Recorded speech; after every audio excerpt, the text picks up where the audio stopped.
ప్రముఖ సినీ నిర్మాణ సంస్థ మైత్రి మూవీ మేకర్స్ బ్యానర్పై పాపులర్ ప్రొడ్యూసర్స్ నవీన్ ఎర్నేని, రవిశంకర్ ఎలమంచిలి నిర్మించిన చిత్రం 8 వసంతాలు జూన్ 20వ తేదీన ఈ చిత్రాన్ని గ్రాండ్గా రిలీజ్ చేశారు. ఇక ఈ మూవీ వివరాలు ఒకసారి చూసుకున్నట్టయితే నటీనటులు, సాంకేతిక నిపుణుల రెమ్యునరేషన్తో పాటు ప్రమోషనల్ ఖర్చులు అన్నీ కలుపుకొని ఈ చిత్రాన్ని 12 కోట్ల రూపాయల బడ్జెట్తో నిర్మించారు.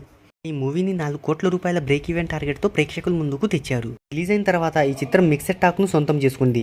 అంతేకాకుండా కుబేరా మూవీ నుంచి కూడా ఈ చిత్రం గట్టి పోటీ అనేది ఎదుర్కొంది.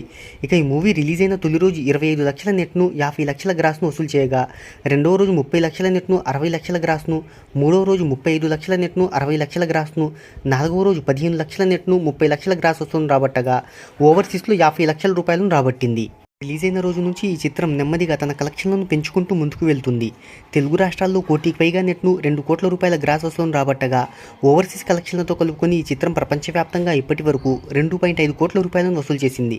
రాబట్టవలసిన టార్గెట్ అనేది ఎక్కువ ఉండడంతో ఈ మూవీ కలెక్షన్స్ అనేవి సరిపోవు. మరి చూద్దాం ఈ మూవీ లాంగ్ రన్లో ఏదైనా మ్యాజిక్ చేస్తుందేమో.